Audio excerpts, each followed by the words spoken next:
Hej hej. Nu har jeg brugt Trangia i et års tid eller sådan noget næsten. Fik det her gas plus Trangia, jeg tror den hedder 27.5, jeg kan ikke huske helt modelnummerne, i fødselsdagsgave sidste år, og den har vi brugt rigtig meget. Så var der en her for så tid siden, der egentlig spurgte mig om i forhold til de her billige sæt, man kan få i blandt andet Biltema og det lignende. Og så tænkte jeg, jamen, man kunne da lige prøve at købe et og se efter, hvordan der var ledes, hvad der egentlig er i sådan en kasse her. Fordi når man kigger på den umiddelbart, så ligner den jo mig et ganske almindeligt Trangia-sæt, som det jeg har her. Det her sæt her fra Biltema, det koster 150 kroner. Og så lad os tage kigge på, hvad der egentlig er med i det. Og rem rundt om, ligesom vi har på vores Trangia-sæt. Første ting jeg lægger mærke til, det er, den her rem her, den er jo selvfølgelig selve låsen er lavet af plastik i stedet for aluminium. Derovre med den. Nu er det vores Trangia-sæt, der er blevet brugt rigtig meget. Vi har lavet mad til 5, 6, 7 personer derpå og været rigtig glade for det. Problemet med gas, det er jo selvfølgelig, indtil når man tør. Sprit kan man altid få fat i, men hvad med gasflasker, der skal man altid have en ekstra med. Så derfor har jeg valgt at købe en spritmodel, som også er den billigste, de har ude i Biltema. Der var bunddelen, en pande, og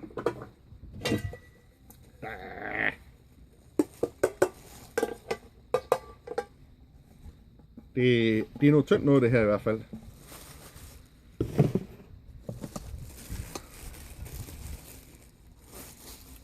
Et låg.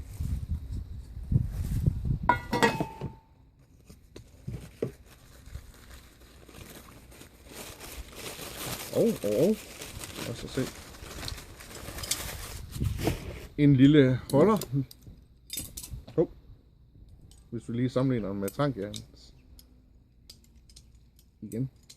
Lidt blød i metallet, men ja. Umiddelbart ser den rimelig fin ud. Så kommer vi til selve spritdelen her.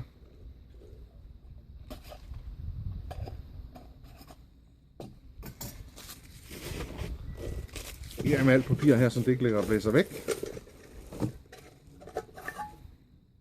En TC. Sådan en har jeg savnet.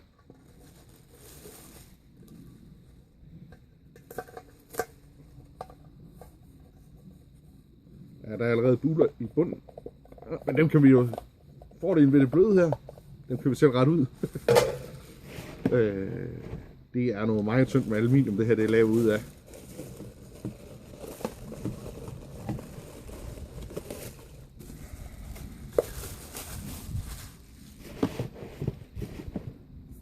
En gryde.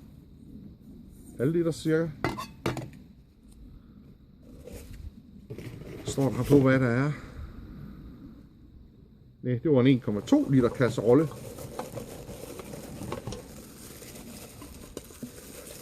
Og en 1,5 liters.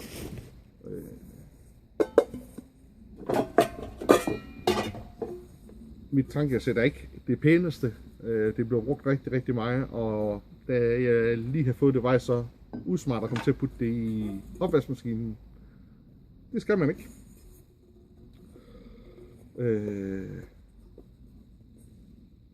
Ja. Gryden er lidt større end Trangia-gryden. De passer måske bedre sammen i størrelsen. Men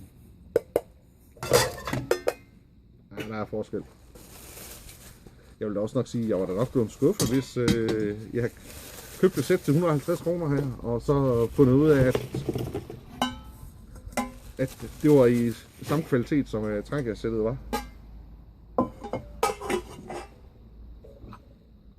Men lad os da lige prøve at se efter, om jeg kan finde ud af det her. Den er der. Lukke. Godt.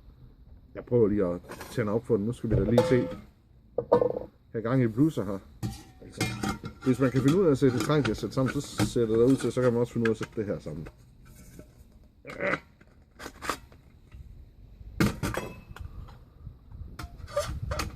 Det passer der.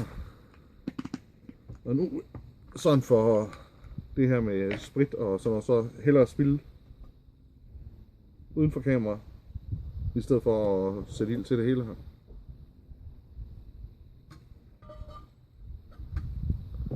En lighter. Ja, her har.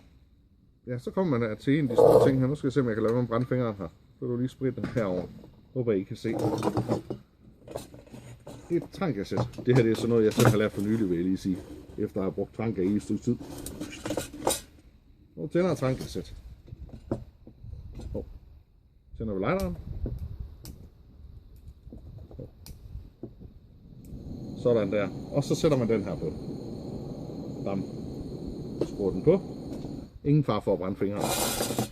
Jeg har selv lavet, da jeg lige har fået mit, den her tændt, og så var der ingen hår tilbage på den. Og skal jeg til at have fart på, jeg kan høre naboen tænde op for pengeklipperen. Men vi prøver lige at tænde herover. Her er ingen muligheder for at passe på fingrene.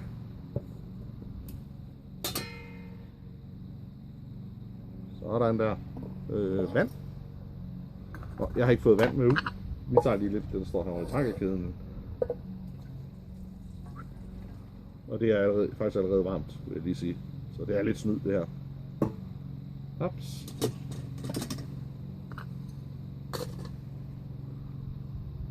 Og. Hvordan? Så ja, nu kommer vi til noget af det her, jeg ikke helt har forstand på. Fordi i min verden, så har jeg vendt et eller andet forkert, men jeg har gjort det, som det er vist på tegningerne her. Så det jeg lige vil starte med at gøre, det er at tage at få den slukket igen. Hvor der er låg hen. Der. Hvor der øjeblik. Yes. Og jeg går til vinter. Hops.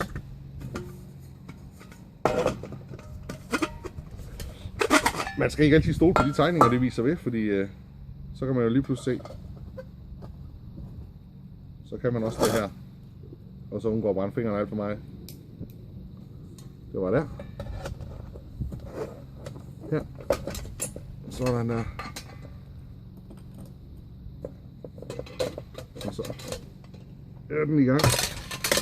Okay. Det her, det kan du muligvis også godt gøre på trankassen, men jeg synes godt nok, det passer dårligt.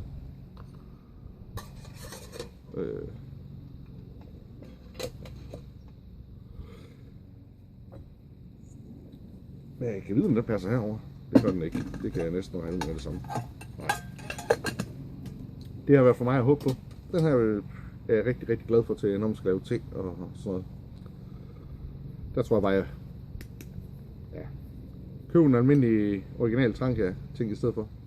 Men alt i alt, det her sæt, det koster 150 kroner. Skal man til, når man skal til i gang og gerne vil prøve det, så kan man jo sagtens gøre det. Der er ingen problemer i det. Man får relativt meget for pengene. For de 150 kroner. Sådan et sæt her, ja, hvad koster det? 500 kroner for det sæt jeg har her, gassættet. Så der er der en pæn prisforskel, men jeg er rigtig glad for, at jeg har trankaen. Det her, det er et godt supplementsæt, fordi ja, når jeg sidder her med det her, jeg har lavet mad til 5-6 mennesker på det, så begynder det at blive presset. Vi har været nogle stykker af sted, hvor vi har skulle varme mad op til 8 mennesker. Det gik også fint nok. Ingen problemer der. Det tager lidt længere tid.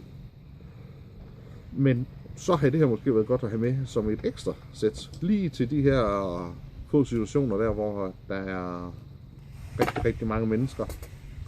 Så er det en billig løsning. Det er også billigt, hvis man bare vil have et sæt til at ligge i bagagerummet, og ikke selv vil ofre ret mange penge på det. Der er det også fint nok til.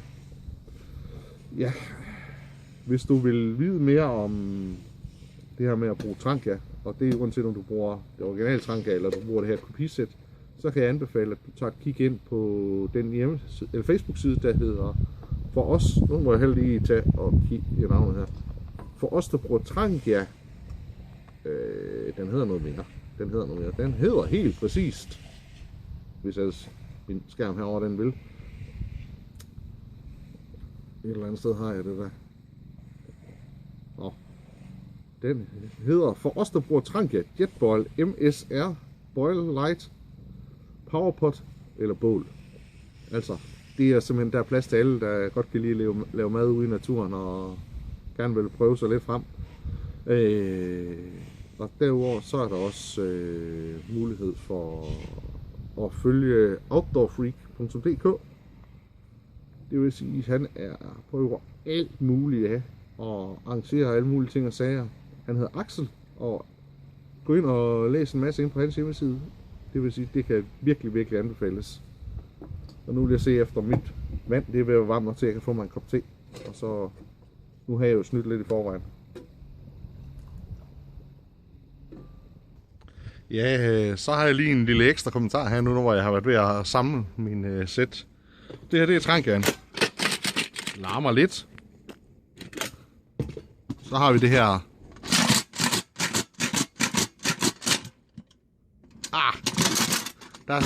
I min Trangia så plejer jeg altid at have et viskestykke til at ligge i, og det har jeg taget ud lige her for at prøve det her, for at se efter. Der er også stor forskel på, hvor meget de fylder. Så ser dem sådan her, når de er pakket sammen.